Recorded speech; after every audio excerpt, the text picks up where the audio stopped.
Voy a contarte algo que nunca le he contado a nadie de forma completa. No porque no me crean, sino porque cada vez que intento ordenar en palabras, hay una parte de mí que todavía espera que llamar la atención sobre eso sea suficiente para que vuelva. Tenía 32 años. Ya no era un adolescente jugando con cosas que no entendía. Era un adulto con trabajo, con una relación estable, con una vida que funcionaba. Lo cual hace que todo esto sea más difícil de explicar, porque la gente acepta que los jóvenes imprudentes abran puertas que nadie debería abrir. Nadie espera que lo haga alguien que debería saber mejor. Mi pareja se llamaba Elena. Llevábamos 4 años juntos cuando compramos la casa.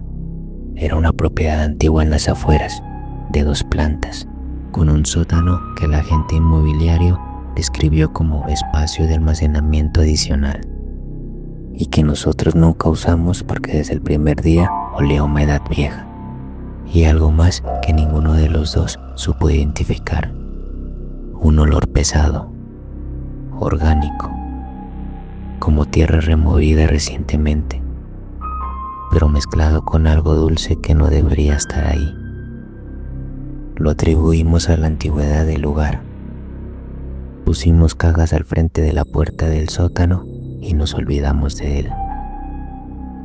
La ouija no fue idea mía. Quiero que eso quede claro. No para liberarme de responsabilidad, sino porque es revelante para lo que vino después. Fue idea de Camila, la hermana menor de Elena.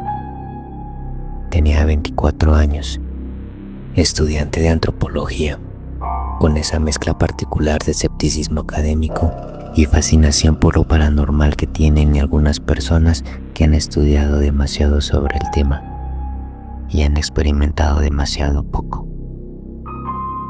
Llegó una noche con una botella de vino, una tabla que había fabricado ella misma de madera de cedro, y la seguridad absoluta de alguien que no ha aprendido todavía que hay cosas que el conocimiento no protege. Elena dudó. Yo dudé más, pero Camila tenía esa energía de convencer, ese entusiasmo que hace que negarse parezca cobardía. Y al final, los 3 estábamos sentados alrededor de la mesa del comedor, con velas encendidas y los dedos sobre el planchet que Camila había tallado ella misma con la forma de un corazón invertido. Detalles que en ese momento me pareció estético y que después me pareció todo lo contrario. Los primeros 20 minutos no ocurrió nada significativo. Letras sueltas, movimientos que podían explicarse, la sensación general de que estábamos siendo 3 adultos ridículos en una noche de miércoles. Y entonces Camila hizo una pregunta que no debió hacer. No preguntó si había alguien ahí presente. No preguntó el nombre de lo que pudiera estar escuchando. Preguntó, con la certeza despreocupada de que alguien no le va a responder: ¿hay algo en esta casa que no debería estar aquí? El planchet fue al sí tan rápido que los 3 levantamos los dedos al mismo tiempo, como si nos hubiera dado una descarga eléctrica. Hubo unos segundos de silencio absoluto, y entonces Camila, que debió haber cerrado la tabla en ese momento, volvió a poner los dedos y preguntó: ¿dónde? Una sola letra, una sola, repetida 4 veces con golpes secos, rítmicos, que sentimos vibrar bajo las yemas de los dedos. S, S, S, S. Sótano. Elena dijo que paráramos. Yo estuve de acuerdo. Camila dijo que era fascinante, que la energía de la tabla era diferente a cualquier sensación que hubiera sentido antes, que no podía detenerse ahora. Discutimos durante un momento, y entonces todos guardamos silencio porque debajo de nuestros pies, desde el lugar exacto donde estaban apiladas las cajas frente a la puerta que nunca abrimos, llegó un sonido, un golpe, uno solo, como un puño contra la madera. Camila palideció por primera vez esa noche. Vi en su cara algo diferente al entusiasmo académico. Vi lo que todos sentimos en ese momento, el reconocimiento primitivo, el anterior lenguaje, de que algo sabes que está ahí. Debimos haber salido de la casa. En cambio, hicimos lo que hacen las personas cuando el miedo se mezcla con la curiosidad de una manera que el cerebro no sabe procesar correctamente. Nos quedamos paralizados y seguimos. Le pregunté a la tabla cuánto tiempo llevaba en la casa. La respuesta que deletreó fue MASQUEUSTEDES.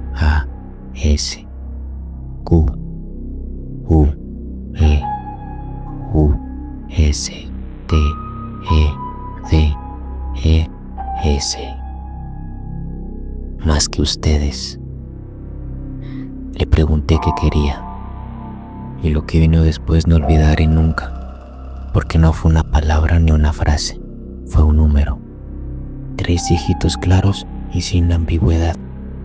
1, 4, 7. No supe qué significaba. Camila tampoco. Elena estaba llorando en silencio sin haberse dado cuenta, con las mejillas mojadas y los ojos fijos en la tabla. Le tomé de la mano. Estaba helada. Cerramos la sesión. Prendimos todas las luces de la casa y nadie habló del sótano esa noche. Nadie se acercó a él. Nadie propuso investigar qué había producido ese golpe. Camila durmió en el cuarto de huésped, o intentó dormir, porque a las 5 de la mañana la encontré sentada en la cocina, tomando café con una expresión que no le había visto nunca. La expresión de alguien que está recalculando silenciosamente algo importante.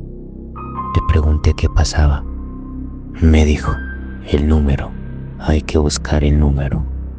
1, 4, 7. Pasé toda la mañana siguiente buscando registros del municipio, historias de propietarios, artículos locales. La casa había tenido 8 propietarios distintos en 80 años, lo cual ya era algo inusual.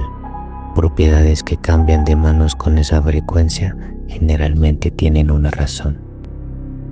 Y la encontré en un archivo de noticias locales de 1987, mal escaneado, con el texto apenas visible. Decía, un hombre llamado Rodolfo Velázquez había sido arrestado en esta dirección.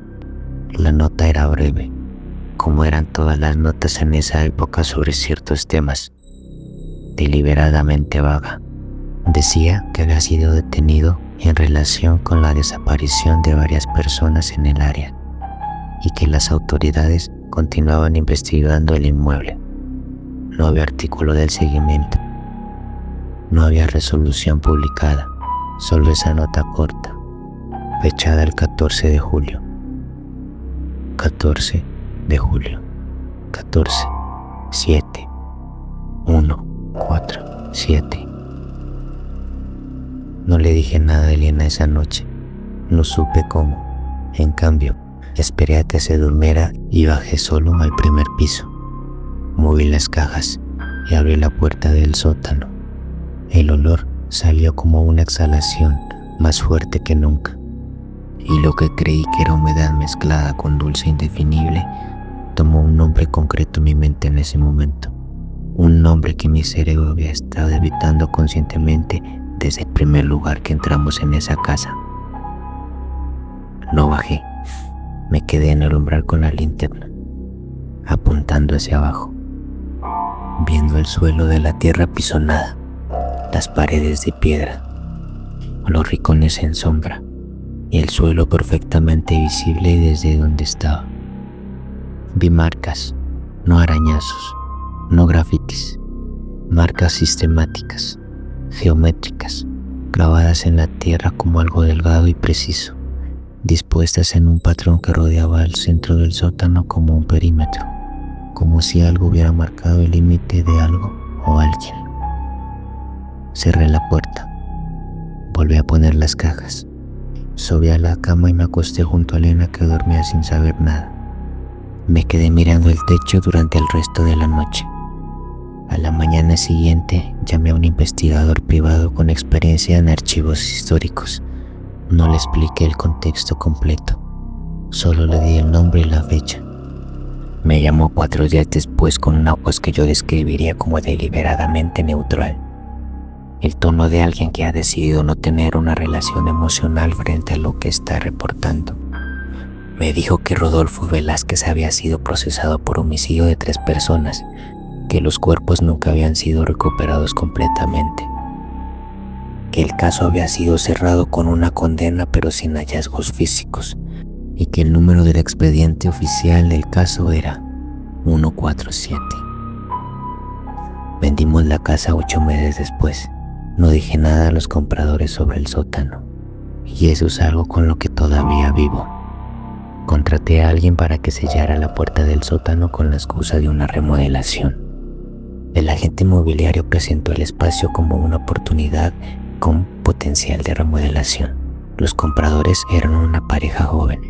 Tenían un niño pequeño. Pienso en ellos más de lo que quisiera admitir.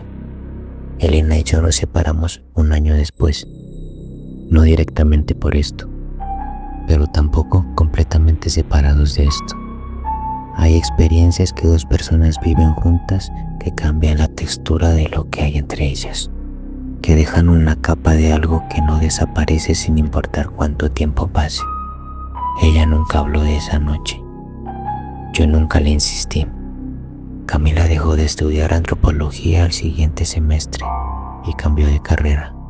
Nunca le pregunté si había algo relacionado. No quería la respuesta. Lo que sí sé es esto: la Ouija no invoca fantasmas. Eso es lo que la gente cree, lo que las películas enseñan, lo que hace que el susto parezca manejable, casi romántico, como comunicarse con algo que fue humano y que sigue siendo comprensible. Lo que yo creo, basado únicamente en lo que viví, es que la tabla hace algo diferente. No llama, señala lo que sea que estaba ahí, lo que llevaba décadas ahí, lo que estaba esperando no ser convocado, sino simplemente reconocido. Y lo que estaba esperando a ser reconocido no siempre fue humano una vez, y si lo fue, hace mucho dejó de serlo. La última vez que hablé con alguien sobre esa casa fue hace 3 años. Un vecino del área que conocí por casualidad en una ferretería. Un hombre mayor que había vivido toda su vida en ese municipio. Cuando mencioné la dirección, su expresión cambió de una manera que no necesitó palabras. Le pregunté si sabía algo sobre el lugar. Dudó. Luego me dijo que cuando era niño, los adultos del vecindario tenían un nombre para esa casa. No me dijo cuál era en ese momento. Se disculpó y se fue. Lo busqué después. Le mandé un mensaje por un contacto en común preguntándole qué nombre era ese. Tardó 2 días en responder. Cuando lo hizo, solo eran 3 palabras: la casa Vázquez. Le pregunté por qué todavía la llamaban así después de tantos años, después de tantos dueños distintos. Su respuesta fue corta: porque los dueños cambian, lo de adentro no. Y eso fue todo. No respondió más mensajes. Eso es lo que más me quita el sueño, no el sótano, no los golpes, no el número 147, ni los cuerpos que nunca encontraron, sino esa frase, porque implica que ellos, los vecinos de toda la vida, siempre supieron que había algo que ningún nuevo propietario iba a cambiar, y nunca dijeron nada. Al igual que yo, cuando vendí la casa a esa pareja joven con su hijo pequeño. Al igual que yo.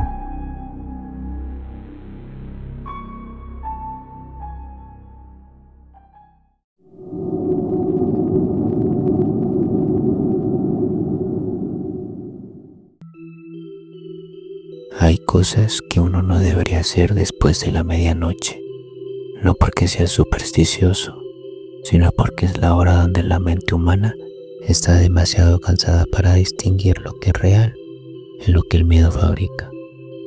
Yo lo supe demasiado tarde. Tenía 19 años cuando ocurrió. Vivía en un apartamento viejo en el centro de la ciudad con 2 compañeros de la universidad, Sara y Mateo. Eran finales de octubre, hacía frío, y alguien, realmente no me acuerdo quién, trajo una tabla a casa.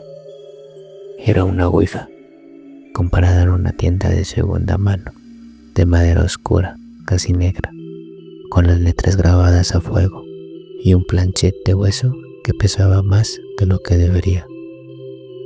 Sara dijo que lo había encontrado dentro de una caja de libros viejos que había comprado por un par de dólares en el mercado de pulgas. Nadie preguntó por qué estaba dentro de la caja. Nadie preguntó por qué alguien se había deshecho de ella, así, envuelta en papel periódico amarillento, como si quisiera que desapareciera, pero no tuviera el valor para destruirla. La primera noche no pasó nada, o eso nos dijimos, pero yo sentí algo.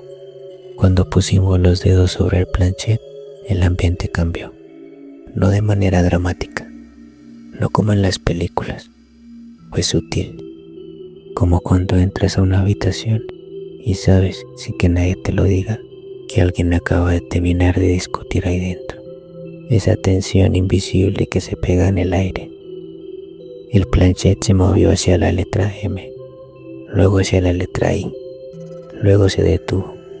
Sara se rió nerviosa y dijo que éramos nosotros mismos quienes los movíamos sin darnos cuenta, que era el efecto hidromotor, que lo había leído en un artículo. Mateo estuvo de acuerdo. Yo guardé silencio, porque yo no lo había movido. Y por la expresión en los ojos de Sara cuando dijo eso, tampoco estaba del todo convencida de sus propias palabras. Guardamos la tabla, pero esa noche, antes de dormir, escuché mi nombre, solo una vez, una voz que no era de ninguno de mis compañeros, que no venía de ninguna dirección específica, como si se hubiera formado directamente dentro de mi cabeza. Pensé que era el cansancio, me convencí de que era el cansancio. La segunda sesión fue 3 días después. Esta vez fue diferente desde el principio.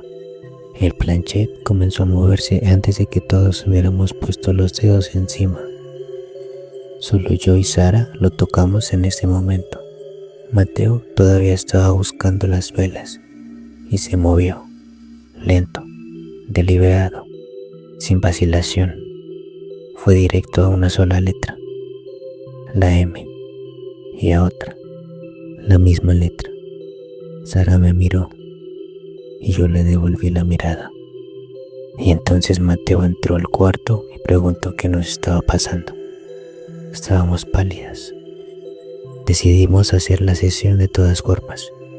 Pusimos las velas, apagamos las luces y nos sentamos en círculo alrededor de la tabla. Le preguntamos si alguien era ahí presente.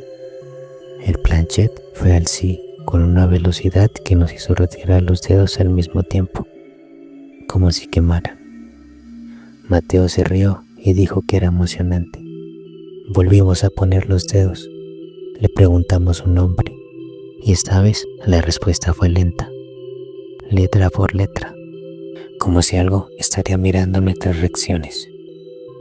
M, I, R, A. Mira. Sara dijo que no sonaba a nombre de mujer. Le preguntamos si era mujer y el planchet fue al no. Le preguntamos entonces qué era y la respuesta que deletreó fue H, A, M, P, R, E. Hambre. El frío que sentí en ese momento no era de invierno. Mateo, que era el más escéptico de los tres, propuso algo que yo nunca hubiera sugerido.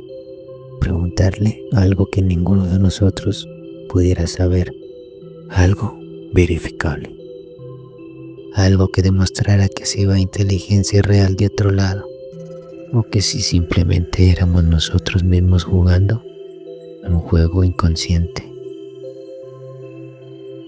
Le preguntamos qué hay debajo del piso de este apartamento. Hubo una pausa larga. El planchet no se movió por casi un minuto. Y entonces empezó a deletrear.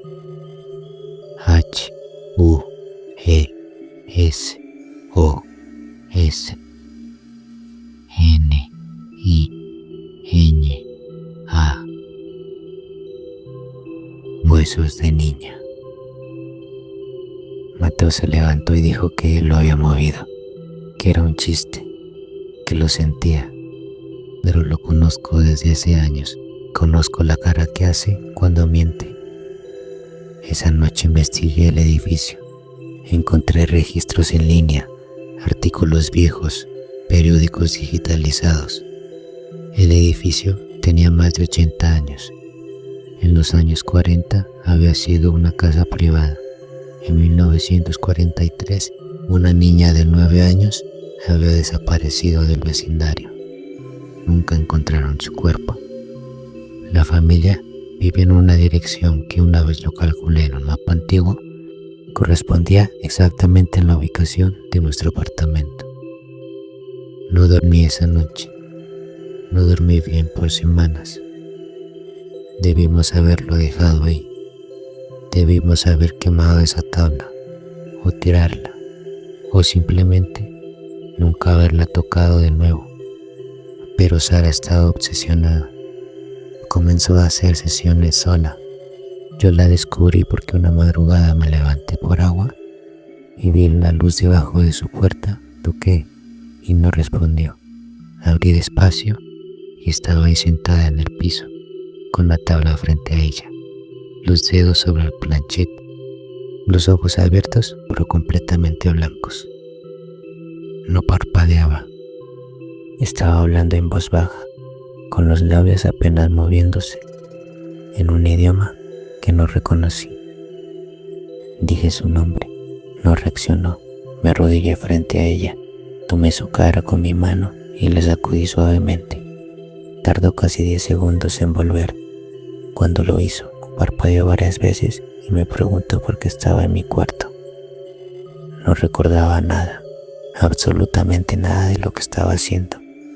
A partir de ahí, las cosas se aceleraron de una manera que todavía me cuesta ordenar cronológicamente, porque el miedo distorsiona el tiempo. Sara empezó a cambiar, no de golpe, no de forma obvia, sino en pequeñas cosas que se acumulaban. Dejó de dormir con la puerta cerrada. Empezó a dejar comida en el suelo del baño, en platos pequeños, como ofrendas. Una vez la encontré de pie en el pasillo a las 3 de la mañana, inmóvil, mirando a la pared. Cuando le pregunté qué estaba haciendo ahí, me dijo con una voz perfectamente tranquila que estaba escuchando. Le pregunté qué escuchaba y respondió: a la que tiene hambre. Llamé a los padres de Sara. Le conté a Mateo lo que estaba pasando.